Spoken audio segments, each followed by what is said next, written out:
Good morning, day 556.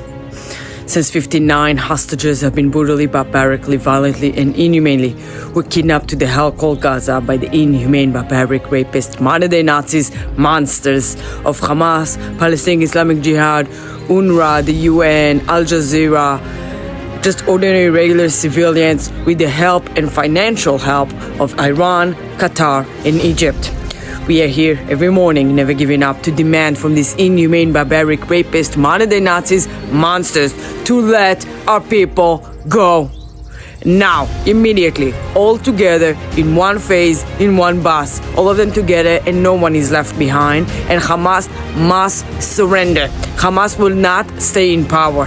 There are reports saying that Hamas is willing to release all hostages with the promise and commitment that Israel will stop the war, will withdraw all of IDF soldiers out of Gaza, commit to it, commit that the war is ended, basically surrender, and only then maybe they will release all the hostages. How about we'll do it differently? You first release all the hostages, surrender, so we know we can end the war and we can be living in peace. Because if we will end the war before the releasing our hostages, what do we have left? What leverage we will have left in order to actually release them? What if they won't release them? Because Hamas is so trustworthy that we should believe everything they say. Fuck you. Release all hostages. You want the war to be over? Let our people go and surrender, because we will not live side by side without assuring that Hamas is no longer a threat. They continuously threaten, promise that they will commit more atrocities against Jews, against Israelis, and we will not allow it anymore. We tried so much. We gave them Gaza in 2005. We ripped Jewish families out of their homes in order to hope for peace with the Gazans, but we got in return rockets for decades. For 20 years we got rockets on our heads in Ashkelon, where my family live, all over the area surrounding Gaza.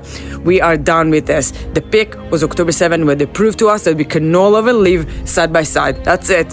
The war will continue to ensure that Hamas is no longer existing and no longer a threat. That's when the war will be over, when all of the 59 hostages will be home and Hamas is gone. You want the war to be over? This is all you need to do. Let our people go and surrender. Meanwhile, the Houthis continuously shooting ballistic missiles at Israel during Passover, during one of the most holiest days, and they wanted a ceasefire for Ramadan and Eid al-Fitr. They don't give a fuck about holidays, about important days, about the significance of religion. They don't give a fuck. They have double standards.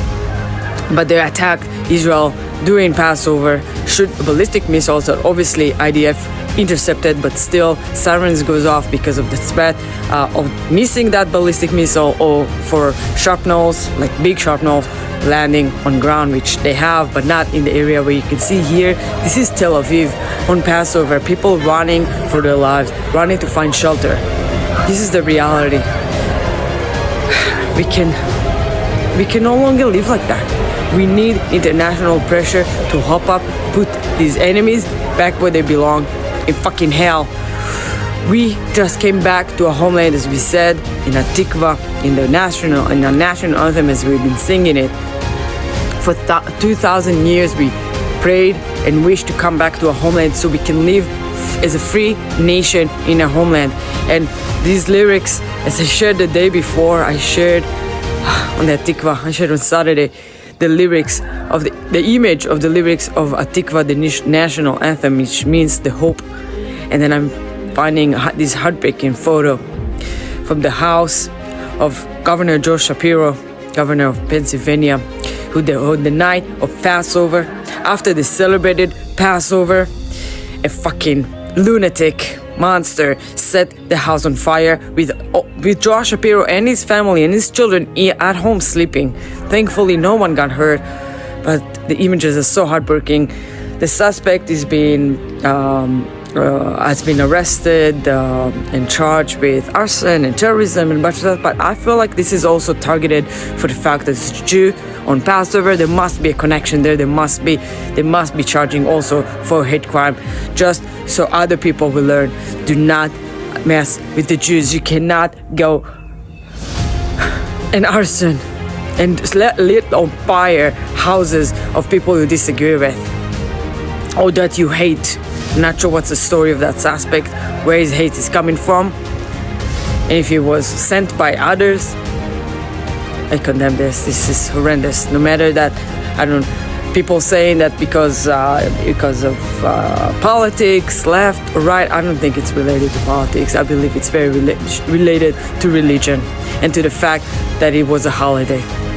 The Jewish nation have been through this for thousands of years. None of it is important, but it's just getting so old and tired, and we're just so sick of it, sick and tired of it.